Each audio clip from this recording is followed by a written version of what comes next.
اسلامی تاریخ میں 5 بار حج نہ ہو سکا اور شاید اس بار 6ٹھی بار ایسا ہوگا جب حج نہ ہو سکے گا۔ 22 سال خانہ کعبہ بغیر اس حجر اسود کے رہا۔ دشمن کے خوف اور وبا کے خطرہ سے پہلے بھی حج جو ہے وہ موقوف ہوتا رہا ہے۔ کرونا وبا سے بچنے کے لیے جماعت اور جمعہ موقوف کرنے میں بھی کوئی حرج نہیں، بلکہ یہ ضروری ہے۔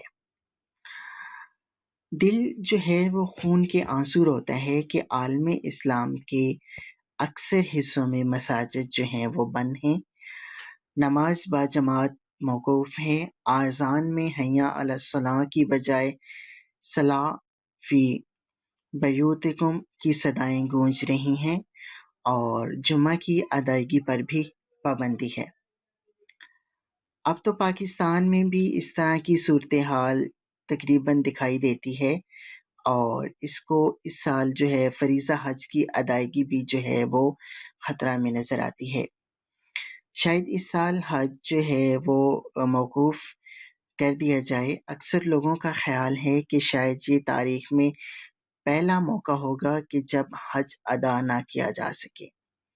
یہ خیال درست نہیں ہے۔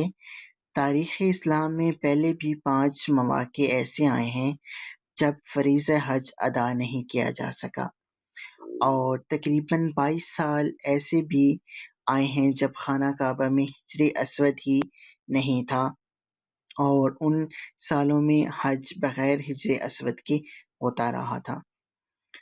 تو ہم جو ہے وہ واقعات جو ہے وہ پڑھتے رہتے ہیں کہ کب جو ہے وہ جو ہے حج جو ہے وہ موقوف ہوا تھا۔ ٹھیک ہے، ماضی میں حج کے رکنے کی وجوہات جو ہے وہ مختلف ہیں۔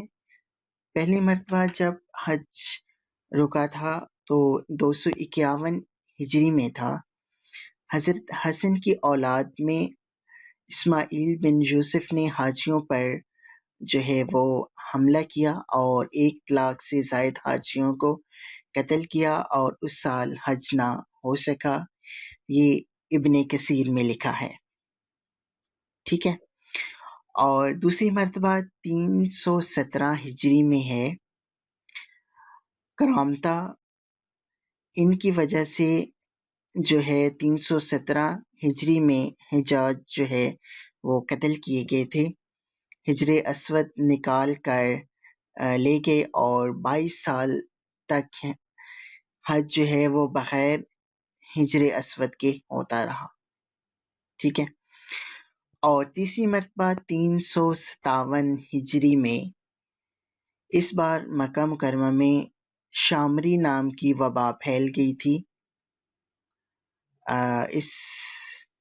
اس بار مکہ مکرمہ میں معاشری نام کی وبا پھیل گئی تھی، جس کی وجہ سے بہت سارے حاجی انتقال کر گئے تھے اور بہت کم لوگوں نے حج کیا تھا۔ چوتھی مرتبہ جو ہے وہ 390 ہجری میں، اس سال مہنگائی کی وجہ سے بہت سے لوگوں نے حج نہیں کیا تھا۔ ٹھیک ہے، اور پانچویں بار 492 ہجری میں راستوں پر خطرے کی وجہ سے حج نہ ہو سکا۔ 22 سال تک حجر اسود کے بغیر حج کے واقعات کی جو تفصیل ہے وہ کچھ اس طرح سے ہے۔ کرامتہ ایک شیعہ اسماعیلی جو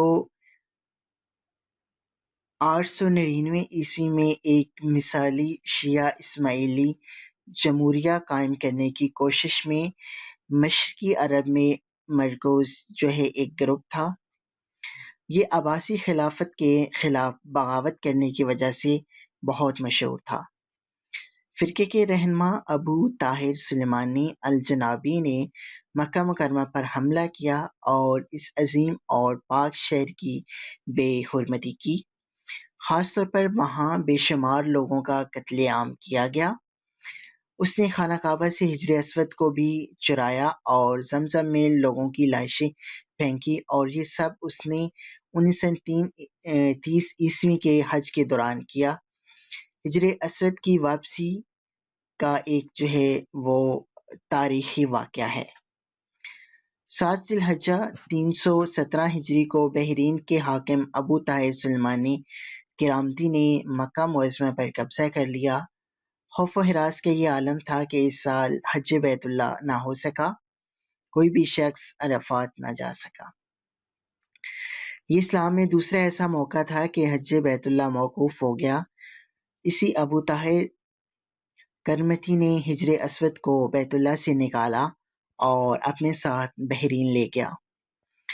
پھر بنو عباس کے خلیفہ مقتدر باللہ نے ابو طاہر کے ساتھ معاہدہ کر کے فیصلہ کیا اور 30,000 دینار دیے اور حجر اسود کو واپس جو ہے وہ خانہ کعبہ میں لایا گیا۔ یہ واپسی 339 ہجری کو ہوئی، گویا کہ 22 سال تک خانہ کعبہ حجر اسود سے خالی رہا۔ جب فیصلہ ہوا کہ حجر اسود کو واپس کیا جائے گا تو اس سلسلے میں خلیفہ وقت نے ایک بڑے عالم محدث عبداللہ کو حجر اسود کی وصولی کے لیے ایک وفد کے ساتھ جو ہے وہ بحرین بھجوایا۔ علامہ سیوطی کی روایت سے ہے کہ جب شیخ عبداللہ بحرین پہنچے تو بحرین کے حاکم نے ایک تقریب کا اہتمام کیا جہاں حجر اسود کو ان کے حوالے کیا گیا۔ تو انہوں نے ایک پتھر جو خوشبودار تھا خوبصورت غلاف سے نکالا اور کہا کہ یہ حجر اسود ہے، اسے لے جائیں۔ محدث عبداللہ نے فرمایا کہ نہیں، بلکہ حجر اسود میں 2 نشانیاں ہیں، اگر اس میں یہ نشانیاں پائی جائیں تو یہ حجر اسود ہوگا، ورنہ نہیں۔ ایک تو یہ کہ یہ ڈوبتا نہیں ہے، دوسری یہ کہ آگ سے بھی گرم نہیں ہوتا۔ اس پتھر کو جب پانی میں ڈالا گیا تو وہ ڈوب گیا، پھر آگ میں ڈالا گیا تو سخت گرم ہو گیا یہاں تک کہ پھٹ گیا۔ محدث عبداللہ نے فرمایا یہ ہمارا حجر اسود نہیں ہے۔ پھر دوسرا پتھر لایا گیا، اس کے ساتھ بھی یہی عمل ہوا اور وہ پانی میں ڈوب گیا، وہ آگ پر بھی گرم ہو گیا۔ فرمایا کہ ہم اصل حجر اسود ہی لے کر جائیں گے۔ پھر اصل حجر اسود لایا گیا اور آگ میں ڈالا گیا تو ٹھنڈا نکلا، پھر پانی میں ڈالا گیا تو وہ پھول کی طرح پانی کے اوپر تیرنے لگا۔ تو محدث عبداللہ نے فرمایا یہی ہمارا حجر اسود ہے اور یہی خانہ کعبہ کی زینت ہے اور یہی جنت والا پتھر ہے۔ اس وقت ابو طاہر کرامتی نے تعجب کیا اور پوچھا کہ یہ باتیں آپ کو کہاں سے ملی ہیں؟ تو محدث عبداللہ نے فرمایا یہ باتیں ہمیں جناب رسول اللہ صلی اللہ علیہ وآلہ وسلم سے ملی ہیں کہ حجر اسود پانی میں ڈوبے گا نہیں اور آگ سے گرم نہیں ہوگا۔ تو ابو طاہر نے کہا کہ یہ دین روایات سے بہت مضبوط ہے۔ جب حجر اسود مسلمانوں کو مل گیا تو اسے ایک کمزور اونٹنی کے اوپر لادا گیا جس نے تیز رفتاری سے اسے خانہ کعبہ پہنچایا۔ اس اونٹنی میں زبردست قوت آ گئی، اس لیے کہ حجر اسود اپنے مرکز بیت اللہ کی طرف جا رہا تھا۔ لیکن جب اسے خانہ کعبہ سے نکالا گیا اور بحرین لے جا رہے تھے تو جس اونٹ پر لادا جاتا وہ مر جاتا، حتیٰ کہ بحرین پہنچنے تک 40 اونٹ جو ہے وہ مر گئے تھے راستے میں۔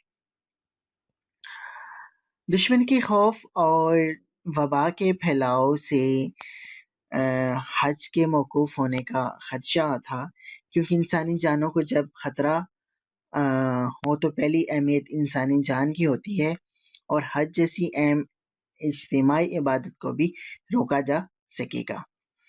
ہر خطرہ، خوف اور خدشہ کو اس کی نوعیت کے لحاظ سے پرکھ کر فیصلہ کیا جائے گا۔ حج مساجد میں نماز باجماعت اور جمعے کا قیام مکمل طور پر حکومت وقت کی اجازت کا مرہون منت ہوتا ہے، اور حکومت کو اختیار حاصل ہوتا ہے کہ وہ حالات کے مطابق فیصلہ کرے۔ علماء کرام کو ماضی کے علماء کی طرح اس قسم کے معاملات میں حکومت وقت سے مکمل معاونت جو ہے وہ کرنی چاہیے۔